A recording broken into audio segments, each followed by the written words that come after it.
Today, I'll guide you through the step-by-step process of connecting a custom domain to your Google site. If you're ready, let's get started. Click on the Settings gear icon.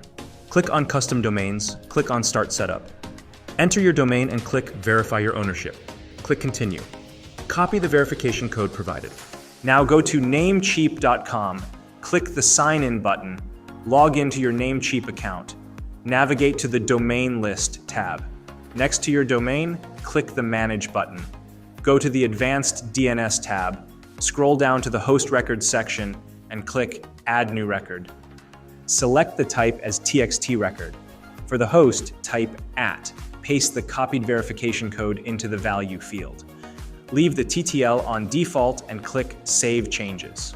Return to Google Search Console and click Verify. Be patient. The verification process may take some time to work correctly. Once it's verified, click Done.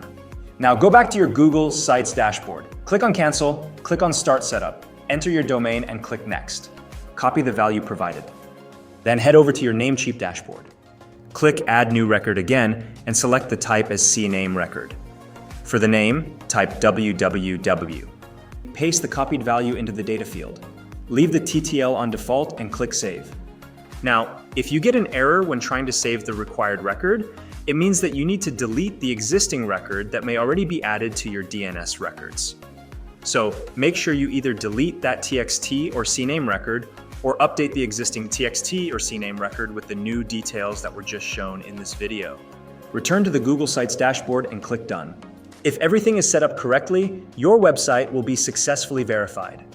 It's important to note that it can take up to 24 hours for the changes to take effect, so be patient.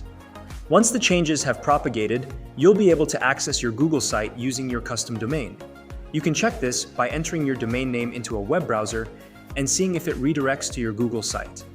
Feel free to reach out if you encounter any issues during the process. If this video helps you out, please leave a like and subscribe. Comment below if you have any questions. If you need further assistance with your website, consider hiring a professional using the link in this video below.